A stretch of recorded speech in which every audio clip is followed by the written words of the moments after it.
So இந்த இயல்புத்தன்மை இங்கேருந்து அங்கே வர்றவங்களோ அங்கேருந்து இங்கே போடுறவங்க அப்படிங்கிற இயல்புத்தன்மையை அழிக்கிறதுக்காக ஒழிக்கிறதுக்காக இன்றைக்கு நிறைய பிரச்சனைகள் வந்து அரசாங்கம் கொடுத்துக்கிட்டே இருக்குது நிறைய பேர். ஸோ இதை பற்றியும் நம்ம பார்த்தோம். நம்ம இதுக்கு எல்லா தீர்வு என்ன, நம்ம எல்லாம் ஒற்றுமையாக இருந்தோம், நம்ம சக மனிதர்களுக்காக போராடினா மட்டும்தான் இதற்கான தீர்வே ஒழிய வேறு எதுக்கு தீர்வு கிடையாது. அவங்க ஒரு இனம் மட்டும், இஸ்லாமியர்ன்ற ஒரு இனம் மட்டும் போராடுறதுல பிரயோஜனம் இல்லை.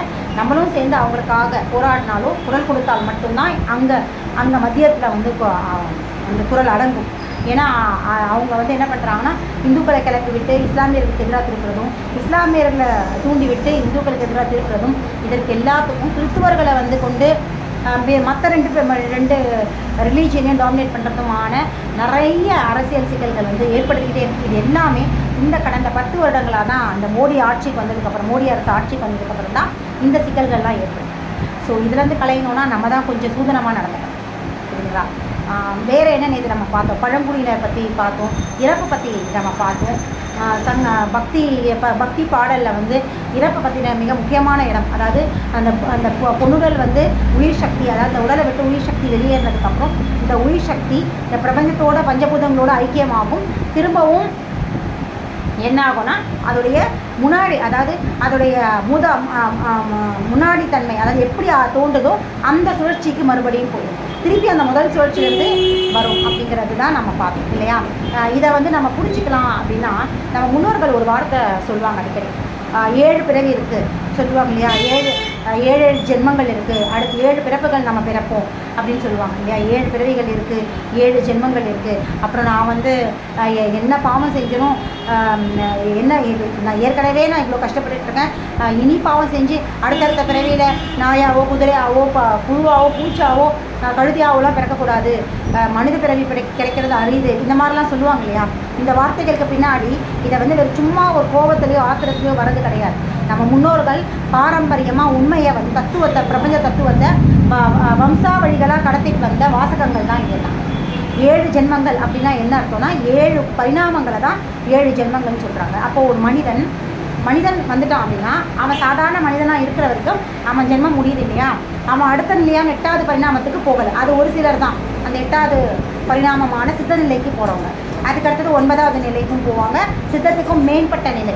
அடுத்த நிலை 10வது நிலை. நான் உங்களுக்கு இதை பற்றி நம்ம பார்த்தோம், 9, 10 நிலைகள். ஸோ அந்த 7 ஜென்மங்கள் வரைக்கும் எடுக்கிறதுன்றது பொதுவான மனித பிறவிகளை பொதுவான ஒரு விஷயம் இல்லையா? அந்த 7வது அறிவாக பரிணமிக்கிறதுன்றது தான் மனித பிறவியோட 7வது ஜென்மம். இதுதான் அதனால தான் அரிது அப்படின்னு சொல்கிறாங்க. ஏன்னா இதற்கு நடுவில் 1வது 2வது 3வதுலேயே அந்தந்த உயிரினங்கள் செய்கிற நன்மை தீமைகளுக்கான விளைவு தான் அடுத்தடுத்த பரிணாமங்களை அவங்க விருப்பத்துக்கு ஏற்ற மாதிரி அந்த உயிர் தனக்கு அடுத்த பரிணாமம் வரணும்னு விரும்பினா மட்டும்தான் அடுத்த பரிணாமம். அது விரும்பாமல் அதோட அந்த உயிரோட அது தன்னை வந்து பரிணமிக்கிற விரும்பலை, அதோடைய திருப்தி ஆயிடுச்சுன்னா அதுக்கு அடுத்த பரிணாமம் கிடையாது, திரும்பவும் மறுசுழற்சிக்கு தான் போகும். அப்போ எந்த ஒரு உயிரி அடுத்தடுத்த பரிணாமத்துக்கு போகணும்னு விருப்பப்பட்டு முயற்சி செய்யுதோ அதற்கான முயற்சிகள் தான் வினைகள் அப்படின்னு சொல்கிறது. அதுதான் வந்து அடுத்தடுத்த நிலைக்கு போகும். மனித பிறவி வரைக்கும் வராங்க அப்படின்னா முதல்ல ஓரறிவாக இருந்த ஒரு உயிரி 7வது அறிவான மனித பிறவி வரைக்கும் வரா அப்படின்னா வருது அப்படின்னா அது வந்து அத்தனை முயற்சிகள் செஞ்சுருக்கோம். அதனால தான் மனித பிறவி ஒவ்வொரு பரிணாமத்திலையும் அது தன்னுடைய செயல்கள் வழியாக விருப்பத்தோட தனக்கு அடுத்த ஒரு பரிணாமம் வரணும்னு சொல்லி விருப்பத்தோட ஒவ்வொரு பரிணாமத்திற்கும் முயற்சி செஞ்சு தான் 7வது பரிணாமமான மனித பரிணாமத்திற்கு வந்து. அப்போது அரிது தானே மனித பிறவின்றது அரிதான ஒரு பிறவி. ஏன்னா இத்தனை முயற்சிகள், இத்தனை செயல்கள், இத்தனை நற்செயல்கள், நல் எண்ணங்கள், நல் நோக்கங்கள் கொண்டு அந்த உயிரியோட முயற்சி தான் மனிதனாக பரிணமிச்சிருக்கான். அப்போது மனித பிறவி அப்படிங்கிறது ஒரு உன்னதமான பிறவி, சரிங்களா? அதை தான் நம்ம முன்னோர்கள் இந்த வார்த்தையை சொல்லுவாங்க. இன்னொன்று என்ன அப்படின்னா இன்னொன்று சொல்லுவாங்க என்னென்னா பாவம் செஞ்சோன்னா அடுத்த பிறகு பாவம்ன்றதை விட நம்ம செயலுக்கான விளைவு. அப்போ அந்த உயிர் இருக்குல்லையே, நம்ம உள்ளே இருக்கிற உயிர் இந்த உடலால் செய்கிற எல்லா விதமான பாதிப்புகளுக்கும் அந்த உயிர் வந்து பொறுப்பேற்றுக்கும். அப்போ அந்த உயிர் பொறுப்பேற்றுக்கும் பொழுது அது வந்து திரும்பவும் மறுசுழற்சி, அதாவது பஞ்சபூதங்களோட ஐக்கியம் ஆகாததும் அது செய்கிற செயலுடைய விளைவில் தான் இருக்குது. அது செயல்கள் நல்லதாக இருந்தால், இதை தான் நேற்று சொன்னேன் அந்த 4 வரிகளில் லாஸ்ட்டு, பூதங்கள் 5 பூதங்கள் 5லும் பொன்னுடல் சேர்க, மாண்டவர் புண்ணியம் எம்முடன் சேர்க. அப்படின்னா என்ன அர்த்தம்னா, இந்த இந்த நம்ம வாழ்கிற காலங்களில் நம்ம செய்கிற நல்வினைகள், அதாவது கடவுள் கோயிலுக்கு போகிறது, சாமிக்கு செய்கிறது, அபிஷேகம் பண்ணுறது, ஆராதனை பண்ணுறது, அப்புறம் வந்து தீர்த்த யாத்திரை போகிறது, மலை ஏறு, அதெல்லாம் நம்ம உடலை தான் ஆரோக்கியமாக வச்சுருக்குமே தவிர நம்மளுடைய செயல்களுக்கான வினையோ இல்லை நம்ம பிறப்புக்கான நம்ம உயிர் சக்திக்கான பலத்தையோ கொடுக்காது. நம்ம உயிர் சக்திக்கான பலத்தை எது கொடுக்கும் அப்படின்னா அதெல்லாம் உடலுக்கான ஒரு பலம் தான். உயிருக்கான பலம் தான் நமக்கு பிறப்புக்கான அடிப்படை. நல்லா தெரிஞ்சுக்கோங்க. உடலுக்கான ஆரோக்கியம் தான் வழிபாடும் தீர்த்த யாத்திரைகளும் கோயிலுக்கு போகிறதும் இல்லை மனசை ஒன்றி தியானம் செய்கிறது, அதுக்கப்புறம் வந்து மலை ஏறுறது, இது மாதிரியான எல்லா விதமான புறச்செயல்களும் புற வழிபாடுகளும் உடல் ஆரோக்கியமாக வச்சுக்கிறதுக்கு, அப்போ உயிர் சக்தி ஆரோக்கியமாக வச்சுக்கிறதுக்கு நம்ம உடல் வழியாக செய்கிற நல்ல செயல்களும் நல்ல எண்ணங்களும், நல்ல எண்ணம் இருந்தால் தானே நற்செயல்கள் வரும். அப்போ நல்ல எண்ணம் எங்கேருந்து தோன்றுது? உயிர் சக்தியிலேருந்து தோன்றுது. அப்போ அந்த உயிர் சக்தி நல்ல எண்ணங்கள் தோற்றுவிக்கக்கூடிய உயிர் சக்தியாக இருந்தால் அந்த உடலோடைய செயல்களும் நல்ல எண்ணங்களாக இருக்கும், நல் நோக்கங்களை நோக்கி பயணம் செய்யும். அதோடைய வினை அந்த உயிர் சக்தியை திரும்பவும் இந்த பஞ்சபூதங்களோடு ஐக்கியப்படுத்தி திரும்பவும் மறுசுழற்சிக்கு அடுத்தடுத்த பரிணாமத்துக்கு உட்படுத்தும். இந்த மாதிரியான உயிர் சக்திகள் தான் பரிணாமத்திற்கு 7 அறிவு வரைக்கும் ரீச் ஆகும். சரி, அப்போ இதுக்கு நடுவில் என்ன, அந்த கடைசி வரி என்ன? மாண்டவர் புண்ணியம் எம்முடன் சேர்ந்து. அப்படின்னா இவங்க என்னன்னா இந்த மாதிரியான உயிர் சக்தி இருக்கிறவங்க மட்டும்தான் அடுத்த பரிணாமத்திற்கு போவாங்க. இவங்க தான் இந்த எல்லா விதமான உயிர் சக்திகள் ஐக்கியமாகிற இடத்துல போய் அடைவாங்க. இந்த வேலையை செய்யாதவங்க, அதாவது இந்த நற்செயல்களை செய்யாத உயிர் சக்தி இந்த பிரபஞ்சத்தை சுற்றிக்கிட்டே இருக்கும். அதை இந்த பஞ்சபூதங்களும் எடுத்துக்காது. இந்த உயிர் சக்திகள்லாம் ஒன்றா செய்கிற இந்த ஓரறிவுலேருந்து அந்த கிருமிகள்லேருந்து போதையிலேயே அந்த முதல் அணுவிலேருந்து அடுத்த பரிணாமம் அங்கே போகிறதுக்கான இடமே அங்கே வாய்ப்பு கொடுக்க மாட்டாங்க, தடை அங்கே பிளாக் பண்ணிடுவாங்க. அப்போ இந்த பிரபஞ்சத்தையே சுற்றிக்கிட்டே இருக்க வேண்டியதுதான். இதுதான் மாண்டவர் புண்ணியம் எம்முடன் சேர்க. புண்ணியம் சேராது, அவங்க செய்கிற புண்ணியம் அவர்களை எங்களோட சேர்க்கும் அப்படிங்கிற வார்த்தையை தான் அவங்க கடைசியில் மாண்டவர் புண்ணியம், மாண்டவரோட புண்ணியம் எம்முடன் சேர்கனா அவங்கள எங்களோட சேர்த்துடும். அதாவது அந்த கிருமிகளோட, அது கிருமிகள் தான் ஃபஸ்ட், கிருமிகளோட சேர்த்தாச்சுன்னா கிருமிகள்லேருந்து திரும்பவும் அடுத்த அணுவிலேருந்து ஓரறிவுலேருந்து 7 அறிவுக்கு ரீச் ஆவாங்க.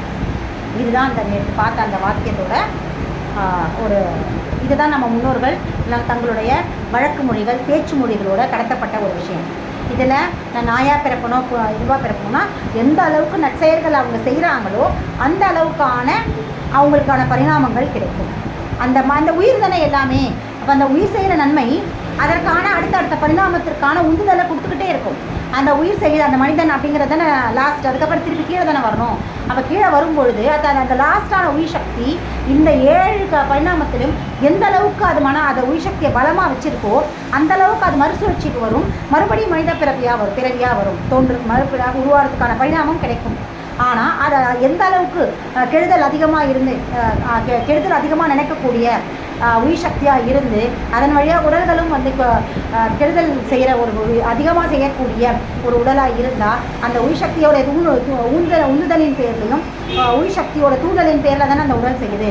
அப்போ அந்த உயிர் சக்தி எந்த அளவுக்கு நன்மையோடு இருக்குதோ தீமையோடு இருக்குதோ அதை பேஸ் பண்ணி தான் பரிணாமங்களுடைய ஒரு முதற்கட்டம் 2 கட்டம் இப்படி தான் வந்து ஒவ்வொரு உயிரிகளும் விலங்குகளும் பிரியுது, அதுகளுடைய படைப்புகள் உருவாக்கப்படுது. இதுதான் பிரபஞ்சத்தோட சிஸ்டம். அப்போ எல்லாமே எங்கிருந்து இருக்கு? மனித பிறவியிலிருந்து தான்.